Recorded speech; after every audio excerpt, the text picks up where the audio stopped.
Let me tell you something, child of God.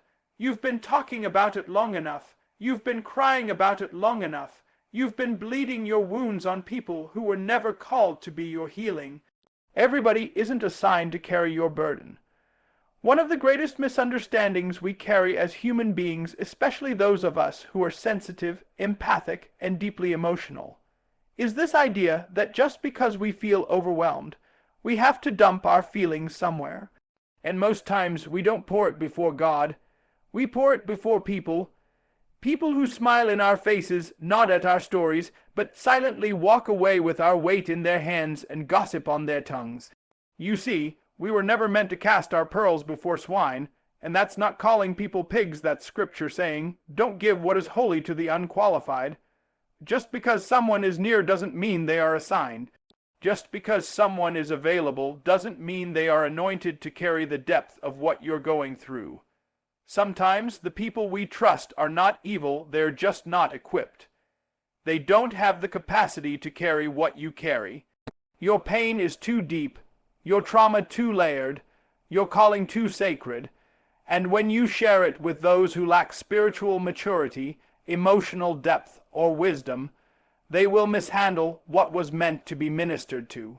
There are people in your life who love you, but they cannot lead you through a valley they've never walked through. There are friends who care for you, but they can't counsel you out of a pit they've never escaped themselves. So what happens is, you pour your brokenness into empty vessels.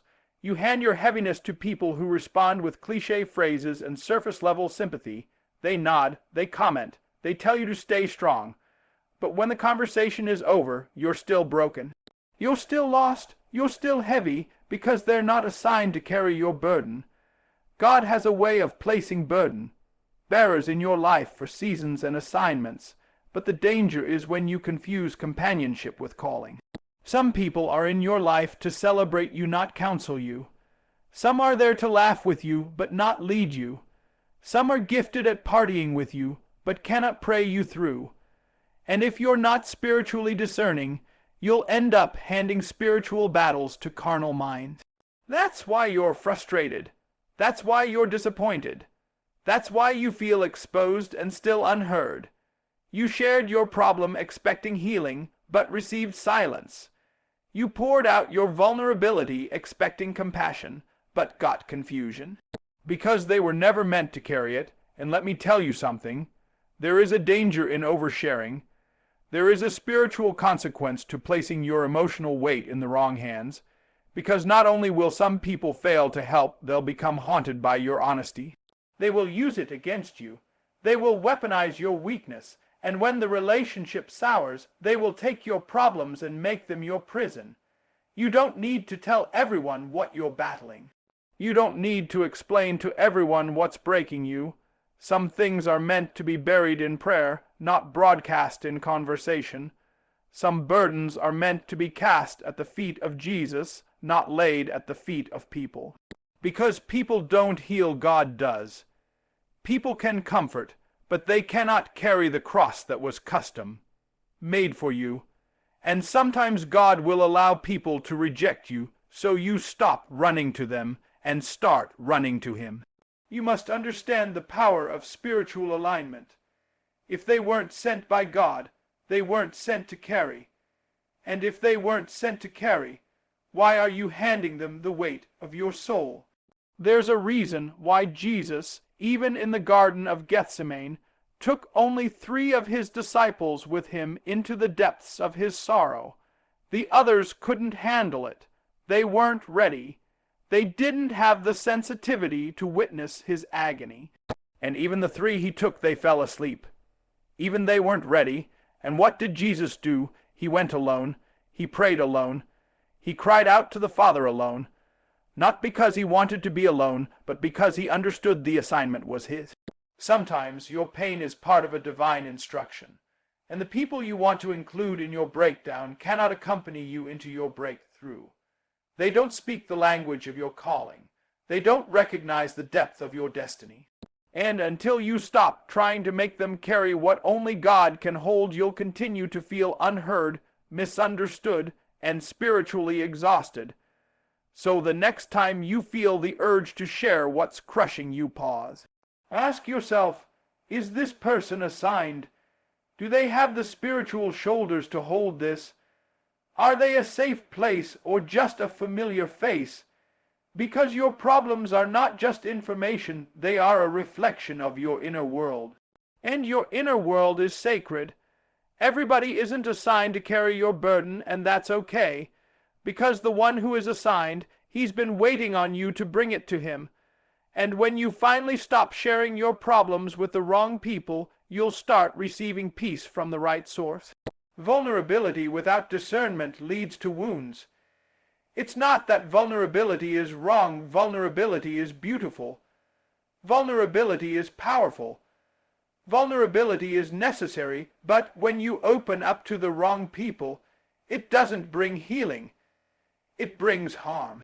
When you're vulnerable without wisdom, you end up handing your heart to people who aren't careful with it. You end up inviting opinions into places where only prayer should dwell. We live in a world that celebrates openness, but doesn't teach discernment. We are told, speak your truth, let it out, tell your story. But what they don't tell you is that your story has weight. Your truth has power, and power, when placed in the wrong hands, becomes dangerous. You can't just share your pain with everybody. You can't just open up your inner battles like they're common conversation. There is something sacred about your struggle, and sacred things must be guarded.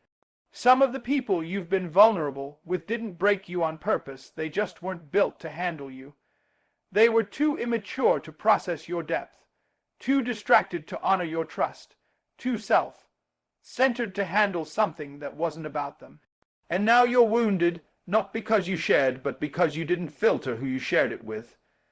The wrong ear can turn a cry for help into a subject for gossip. The wrong heart can twist your honesty into an opportunity to control you. The wrong spirit will hear your weakness and use it as a strategy against you. That's why discernment is not optional, it's essential. You need spiritual sensitivity to know the difference between a confidant and a counterfeit. Because the enemy won't always show up with a knife, sometimes he comes with a listening ear and a soft voice. He doesn't always attack through confrontation. Sometimes he attacks through access. He'll send people into your life who seem kind, who seem interested, who seem trustworthy. But the moment you hand over your vulnerability, they twist it. They minimize your pain. They expose your business. They mishandle your wounds, and you walk away more broken than you were before you opened your mouth. Some of you are battling wounds that didn't come from trauma. They came from trusting the wrong people with your trauma. You thought they would protect it. You thought they would hold it. You thought they would pray over it. But instead, they carried it into rooms where you weren't welcome. They took your honesty and made it entertainment. They turned your sacred moment into casual conversation. That's what happens when vulnerability lacks discernment. Even Jesus, the Son of God, didn't share everything with everyone. He preached to the multitudes. He taught the crowds. But when it came to the deepest parts of his mission, the garden moments, the bloody prayers, the silent agony, he was selective. He didn't carry the cross in front of everybody. He carried it alone, because not everyone could understand it. Not everyone could handle it. Not everyone was supposed to see it. And if Jesus was selective, why are you being so reckless? You're telling your dreams to people who don't even believe in themselves. You're telling your trauma to people who haven't even healed their own. You're handing spiritual treasure to people who don't even recognize value unless it's posted online. And now you're asking God why you're hurting again, when the real question is, who did you hand your heart to? You must learn to pray before you pour. Seek discernment before you speak. Don't confuse availability with assignment. Just because someone is present doesn't mean they're purposeful in your life. Just because they ask you how you're doing doesn't mean they're called to help you through it. Discernment says, I'm not just looking for someone to talk to. I'm looking for someone who can carry this with grace and confidentiality. Someone who has wisdom. Someone who knows what it means to hold another person's pain with honor and respect. You don't need a crowd, you need clarity. You don't need listeners, you need covering. You don't need an echo chamber. You need someone with spiritual ears who can pray when you're too weak to speak. That's what discernment leads to, not just release, but protection. The reason some of you feel more broken after sharing is because your spirit is grieving the fact that what was sacred was spilled in an unclean space. That's not shame, that's your spirit telling you this place was not safe. But the good news is this: God gives wisdom to those who ask. He'll sharpen your discernment. He'll teach you how to recognize the sheep from the wolves. He'll train your eyes to see what charm conceals. He'll help you move in silence, but not in isolation, because there are people who are safe. There are those who are assigned, but you'll only find them when you stop casting your pearls in the wrong places and start asking God to lead you. Vulnerability is powerful, yes, but power without order is chaos, and you weren't called to chaos. You were called to peace. Peace starts with protection, and protection starts with discernment. So before you speak, pause. Before you share, pray, and before you open your heart, ask, Lord, is this a safe place? Because your soul is not casual. Your story is not entertainment. Your truth is not cheap. Your healing is holy. There comes a time in your life when you must stop waiting for people to rescue you. Stop waiting for them to check on you, to validate you, to call you, to cry with you, to feel sorry for you. You've spent too many days hoping that someone would care enough to notice your pain, to sit in your sadness, to carry you through your storm. But here's the truth: your healing is not going to come through pity. Your deliverance is not going to be born from sympathy.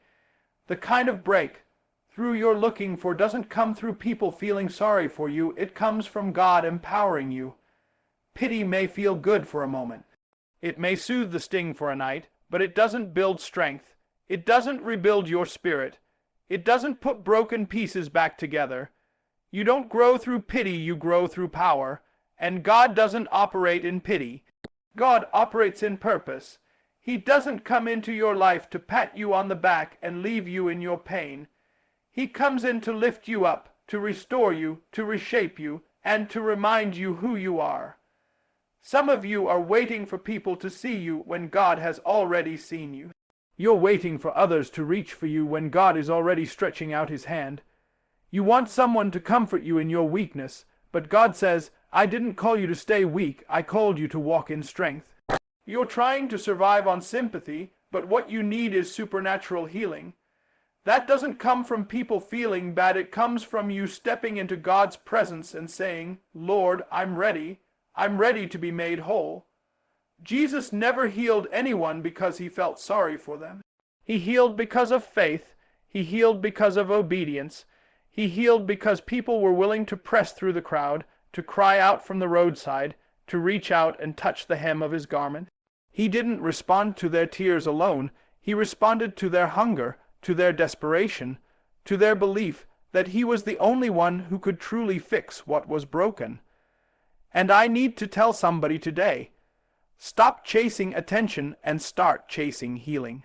Stop trying to be seen by people who can't heal you. Their comfort is temporary. Their words are fleeting. Their attention fades. You don't need a support group of sympathy. You need an encounter with the healer. And when you get to the point where you stop begging for help and start calling on heaven, that's when healing begins. Some of you are paralyzed not by pain, but by the expectation that others will fix it for you. You've put your hope in human hands, and every time they fail you, you get deeper in despair. But here's the truth: people can only take you so far. Their love is limited. Their strength is borrowed. Their understanding is partial, but God, He is limitless. His mercy is new every morning. His grace is sufficient. His power is perfect in your weakness. God doesn't need a committee to heal you. He doesn't need public approval to restore you. He doesn't need anyone's permission to put you back together. He can do it in silence. He can do it in the dark. He can do it in secret behind closed doors when no one else is watching. Because healing isn't a performance, it's a process. And it starts when you stop looking outward and start looking upward. That's why Jesus would often say, "Do you want to be made whole?" Because not everyone who is hurting wants healing, some just want attention. But healing requires more than tears. It requires transformation. It requires you to let go of the narrative that has kept you bound. It requires you to stop rehearsing your wounds and start receiving your renewal. It requires you to move from pain into purpose, and that means walking, even when you feel like sitting, believing, even when everything around you is broken, trusting, even when it hurts. And when you decide that you're not going to live off of pity any longer, something shifts in the atmosphere. Heaven begins to move, doors begin to open, chains begin to break, because God responds to faith, not feelings.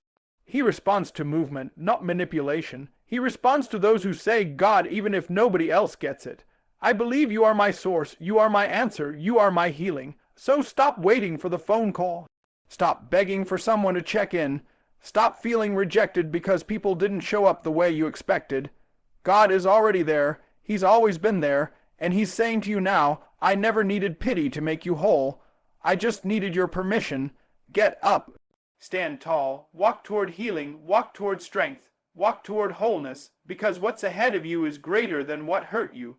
What God wants to build is stronger than what life tried to break. But you won't find it in people's pity, you'll find it in God's power. You don't need a cheerleader. You need a touch from the Savior. You don't need sympathy. You need a supernatural shift. And the moment you stop leaning on people and start depending on God, that's the moment your healing truly begins. There's a kind of strength that doesn't shout, a kind of growth that doesn't ask to be noticed. A kind of transformation that doesn't post every stage of the journey. It happens quietly, secretly, slowly, but make no mistake it's happening. The world has taught us to equate volume with progress. If it's not loud, it must not be real. If you're not announcing it, it must not be happening. But that's a lie. Some of the most powerful growth in your life is taking place in silence where no one sees it, where no one claps for it, where no one validates it, yet God is working. We've become addicted to being seen. We want the world to know when we're struggling, when we're crying, when we're surviving, when we're healing. But there is something sacred about being hidden, something holy about going through a process that is not public. Because when your growth is silent, it is protected. It is not diluted by opinion. It is not sabotaged by envy. It is not weakened by applause. You don't need to tell everyone what God is doing in your life. You don't need to document every battle or explain every struggle. There are seasons where God will hide you on purpose. He'll keep your breakthrough under construction. He'll keep your development in the dark. And it's not punishment, it's preparation. Because what is grown in silence is often stronger than what is built in the spotlight. Loud struggle often looks like progress, but it's really a performance. It's crying out not for healing, but for attention. It's showing the world your wound, hoping someone will notice, will sympathize, will validate your pain. But healing doesn't come from attention, it comes from the quiet work. The long nights, the unseen prayers, the internal conversations you have with yourself when you decide, I may not be where I want to be, but I'm not staying where I was. Growth is not a social event, it's a spiritual one. It happens when you choose to suffer without announcing it, when you keep showing up even when no one claps, when you keep pressing forward even when no one understands, when you keep believing even when doubt surrounds you like a storm. There is power in silence, there is strength in stillness, there is resilience in the resolve that says, I don't need to be seen to be successful. I don't need to be praised to stay faithful. I don't need to be noticed to be growing. Think of a seed buried, covered, forgotten by the world. No one is watching it. No one is cheering for it. But something miraculous is happening under the soil. It's pushing, it's stretching, it's breaking through layers of dirt, fighting against resistance, reaching for light it hasn't even seen yet. And one day without warning it breaks through, and people say, "Where did that come from?" But the truth is, it was growing the whole time just in silence. That's you. You are that seed. And your silence is not your failure, it's your formation. God is developing you in ways that no one can see, but everyone will eventually witness. Because when He brings you out of this season, you won't look like what you've been through. You won't even have to explain your story. Your strength will speak for you. Your peace will preach louder than your pain. Your maturity will say, "I've been with God and He's been with me." Stop trying to prove your progress. Stop explaining your healing. Stop performing your pain. What God is doing in you doesn't need to be put on display. It needs to be protected. Because the most sacred transformations don't happen on stages. They happen in secret places. In your bedroom at midnight. In your car on the way to work. On your knees when no one's watching. In the scriptures, in the stillness, in the surrender. And yes, the enemy will try to convince you that you're not growing because it's not obvious. He'll tell you that silence is a sign of stagnation, but God says, "I do my best work in hidden places." Think of Moses on the backside of the mountain. Think of David in the fields with the sheep. Think of Joseph in prison. Think of Jesus in the wilderness. None of them were celebrated while they were growing, but they were being shaped for greatness. Because greatness doesn't begin in palaces. It begins in silence, in obscurity, in faithfulness without recognition, in obedience without reward. So embrace your silent season. Don't run from it. Don't despise it. Don't try to escape it too soon. Let God finish what He started in you. Let the roots go deep. Let your faith get strong.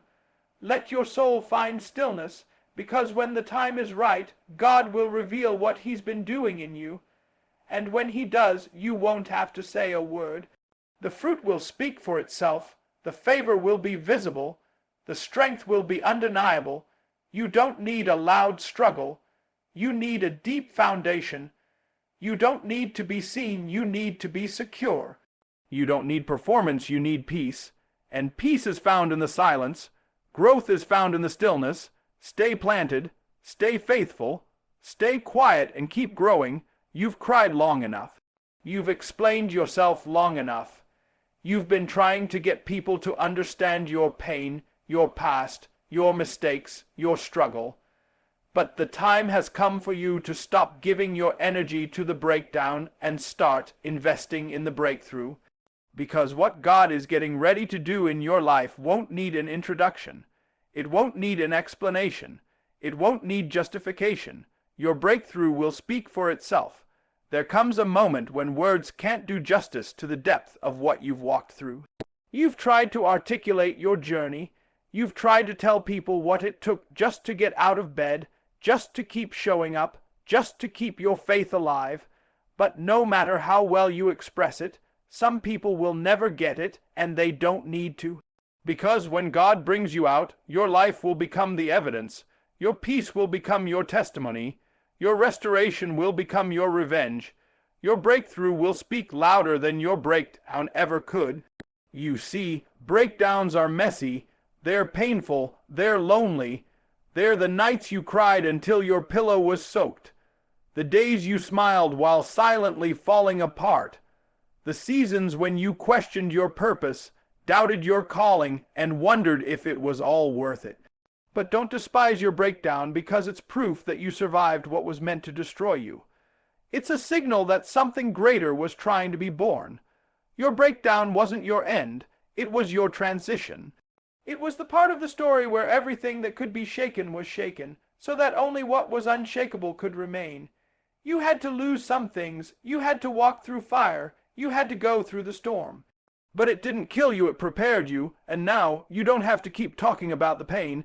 You don't have to keep defending your process. You don't have to keep explaining why you fell or how hard it was to get back up.